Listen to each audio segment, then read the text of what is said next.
Hello friends, welcome to our channel optimize study. আজকে July মাসের Indian economy current affairs নিয়ে আলোচনা করব।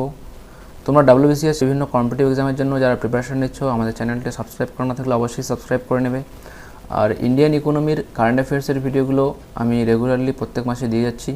তোমরা যারা ভিডিওগুলো দেখছো না, অবশ্যই ভিডিওগুলো দেখবে। ভিডিওগুলোতে অত্যন্ত ইম্পর্ট্যান্ট ডেটা ছাড়াও অনেক ইম্পর্ট্যান্ট কনসেপ্ট আলোচনা করা রয়েছে, যেগুলো তোমাদের ইকোনমি সাবজেক্টটা বুঝতে হেল্প করবে এবং কারেন্টলি ইকোনমি সংক্রান্ত যেসব ঘটনা বা নিউজ ঘটছে সেগুলো সম্পর্কে তোমরা ডিটেল জানতে পারবে।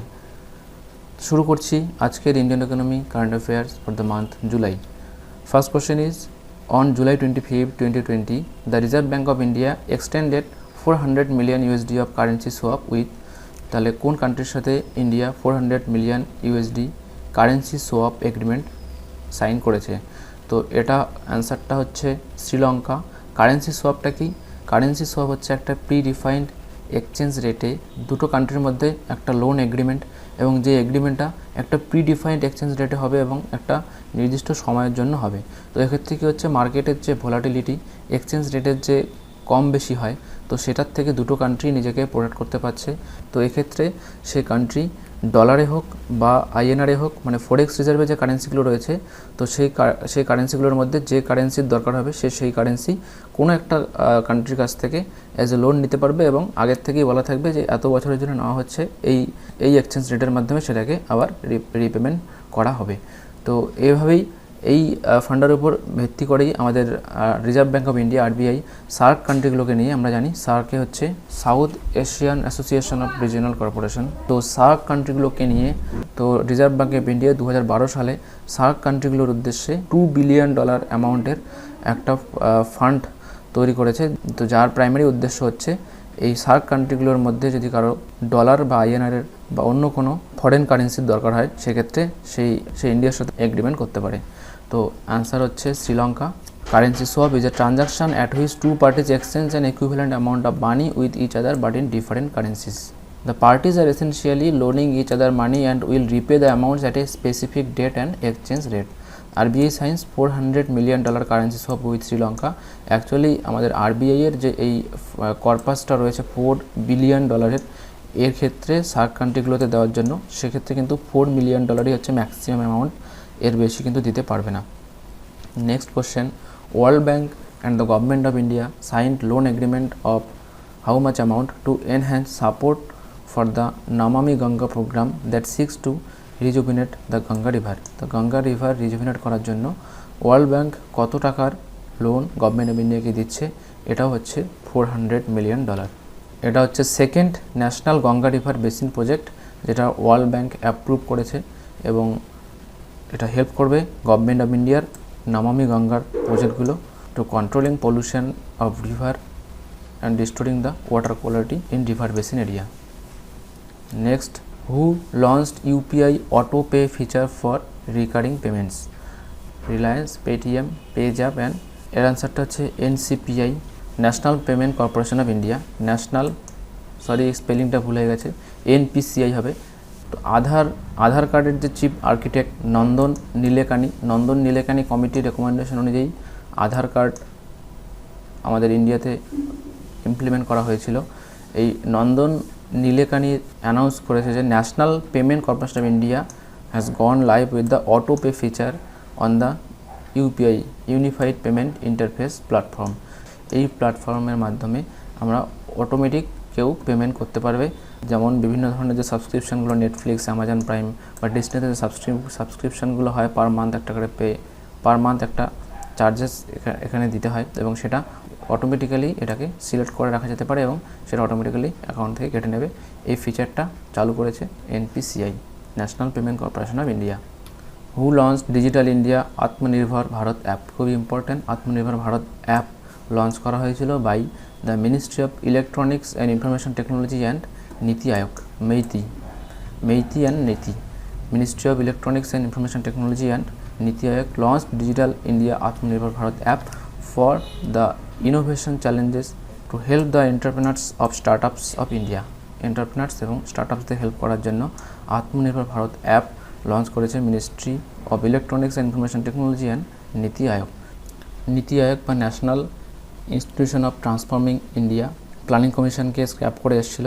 এই নীতি আয়োগের প্রেজেন্ট সিইও হচ্ছে অমিতাভ কান্ত এবং ভাইস চেয়ারম্যান হলেন রাজীব কুমার এবং চেয়ারম্যান হচ্ছেন prime minister of India. Next question, জল জীবন mission JJM aims to provide functional household tap connection FHTCS to every rural household to the country by the year। তাহলে 2000 কত সাল, 2024 সাল, 2024 সালের মধ্যে functional household tap connection to every rural household, এটা হচ্ছে জল জীবন মিশন JJM এর আন্ডারে।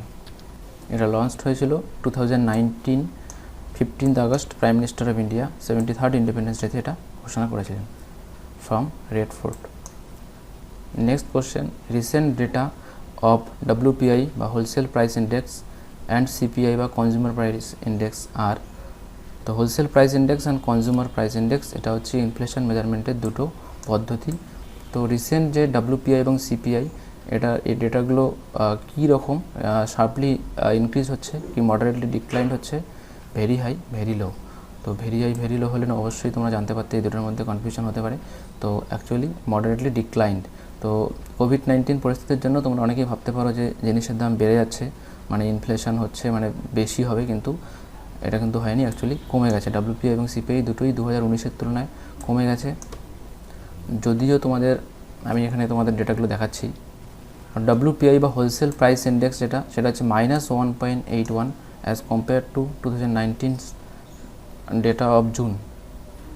Annual rate of inflation based on monthly wholesale price index stood -1.81% for the month of June 2020 as compared to এটা হচ্ছে 2019-এরই জুন মাসে এটা 2.02 ছিল, এখন হচ্ছে সেই তুলনায় -1.81।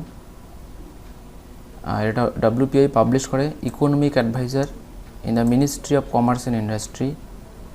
তো এই যে ডিক্লাইন হয়েছে 1.81% ইন জুন, কী জন্য হয়েছে? Sharp decline in fuel and power items. তো তোমরা নিউজে দেখতেই পাবে যে তেলের দাম, ইন্টারন্যাশনাল তেলের দাম, অবশ্যই ইন্টারন্যাশনাল তেলের দাম অনেক কমে গেছে।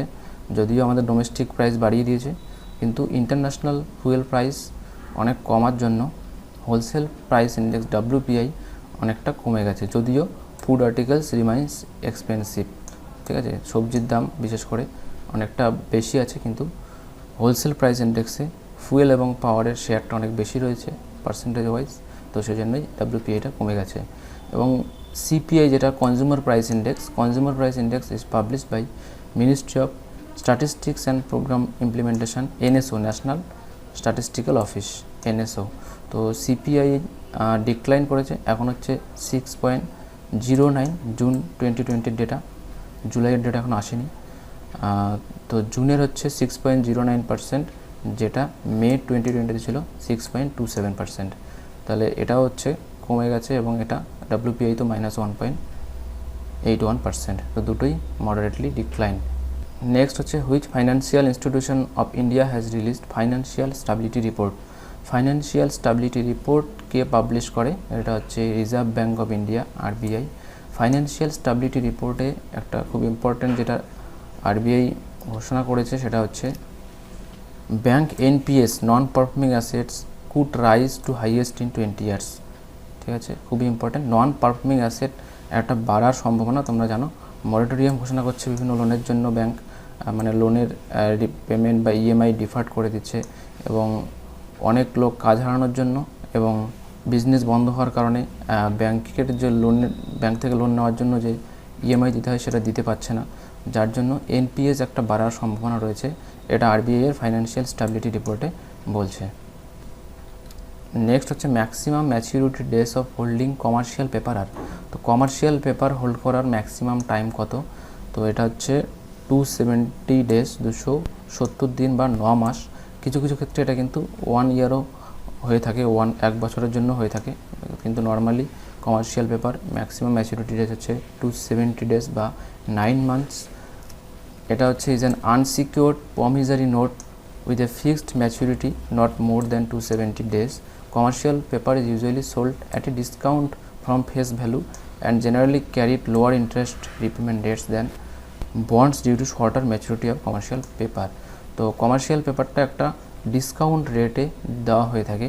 সাপোজ কমার্শিয়াল পেপার, কোনো একটা কমার্শিয়াল পেপার 1 লাখ টাকাতে বিক্রি করা হলো এবং সেটা যখন বিক্রি করা হবে এর একটা ডিসকাউন্ট রেটে বিক্রি করা হবে। সাপোজ 3% ডিসকাউন্ট রেটে বিক্রি করা হবে, তো তার মানে 3,000 টাকা কম লাগবে, মানে 97,000 টাকায় জিনিসটা বিক্রি করা হবে। এবং এর যে ম্যাচুরিটি পিরিয়ড উল্লেখ করা থাকবে, যদি ধরলাম 9 মাস হয়ে থাকে, তো 9 মাস পরে সেটা যখন সে বাইব্যাক করবে, মানে সেটা যখন সে দিয়ে দেবে যেখান থেকে নিয়েছিল, যে কোম্পানির থেকে কমার্শিয়াল পেপারটা কেউ নিয়েছিল, তো তখন সে এই যে 3,000 টাকা কম দিয়েছিল সেটা সে পেয়ে যাবে, মানে পুরোপুরি 1 লাখ টাকা পেয়ে যাবে। মানে কমার্শিয়াল পেপারের যা দাম হয় তার থেকে ডিসকাউন্ট রেটে কেউ নেবে এবং ম্যাচুরিটি হয়ে গেলে সেই ফুল টাকাটা রিপেমেন্ট পেয়ে যাবে। তো রিসেন্টলি একটা নিউজ এসেছিলো, Reliance industries had raised 2,000 crore via 3 months commercial papers offering 3.85%। তো ইন্ডাস্ট্রির জন্য এইভাবে ফান্ড রেজ করা খুব লাভজনক, কেননা এক্ষেত্রে যেহেতু অনেক কম টাইম ডিউরেশন থাকছে, তো ইন্টারেস্ট রেট যেটা হচ্ছে 3.85% এখানে আছে, যেটা হচ্ছে আমাদের বন্ড যে রিটার্ন দেয় সেই বন্ডের রিটার্নের থেকে অনেক কম। তো অনেক কম ইন্টারেস্ট রেটেই কোম্পানিগুলো এই কমার্শিয়াল পেপারের মাধ্যমে ফান্ড রেজ করতে পারে, কিন্তু এক্ষেত্রে লিমিটেশনস একটাই যে অনেক কম টাইমের মধ্যে তাকে রিপেমেন্ট করতে হবে। তো অনেক কম টাইমের মধ্যে কোনো কোম্পানি ফান্ড রেজ করতে চাইলে কমার্শিয়াল পেপার রিলিজ করে বিক্রি করে সেটাকে ফান্ড রেজ করতে পারে। নেক্সট হচ্ছে in June 2020 Indian spice exports has, তো জুন 2020 ডেটা, ইন্ডিয়ান যে স্পাইস, আমরা প্রচুর পরিমাণে স্পাইস এক্সপোর্ট করি, তো ইন্ডিয়ান স্পাইসেস এক্সপোর্ট কী হয়েছে, বেড়েছে কি কমেছে, এটা হচ্ছে বেড়েছে। 23% স্পাইস এক্সপোর্ট বেড়েছে ডিউ টু, এখানেও সেই কোভিড-19, ঠিক আছে। COVID-19 people all over the world are increasing their immunity due to COVID-19 condition in natural ways. They are taking more spices. তো ইন্ডিয়ার বিভিন্ন ধরনের যে মশলা, পিপার, জিঞ্জার, কার্ডামন, টারমারিক, তো এই মশলাগুলো এক্সপোর্ট 23% বেড়ে গেছে। আমরা এই স্পাইসগুলো মেনলি এক্সপোর্ট করি ইউএই, আমাদের second most export country after US. UAE, France, US, UK, Germany, Australia, Iran, China, Bangladesh, France প্রভৃতি কান্ট্রিতে। এবং ইন্ডিয়ার স্টেট ওয়াইজ যদি বলে স্পাইস প্রোডাকশানে ফার্স্ট কোন স্টেট রয়েছে, 2019 ফিসকাল ইয়ারে, তো 2019 ফিসকাল ইয়ার মানে হচ্ছে মার্চ 2020 পর্যন্ত ম্যাক্সিমাম প্রোডাকশান হয়েছে কোথায়, ম্যাক্সিমাম প্রোডাকশান হয়েছে রাজস্থান, আর তারপরে সেকেন্ড হচ্ছে গুজরাট এবং তারপরে হচ্ছে অন্ধ্রপ্রদেশ। তো অনেক পুরনো ডেটা যদি তোমরা দেখো তাহলে অন্ধ্রপ্রদেশ পেতে পারো, কিন্তু এটা কিন্তু রিসেন্ট ডেটা বলছি 2019-এ স্পাইস প্রোডাকশানে ফার্স্ট হচ্ছে রাজস্থান। থ্যাংক ইউ ফ্রেন্ডস, ভিডিওটি ভালো লাগলে আবারও রিকোয়েস্ট করছি অবশ্যই বন্ধুদের মধ্যে শেয়ার করবে, লাইক করবে এবং কমেন্ট করে জানাবে। Thank you.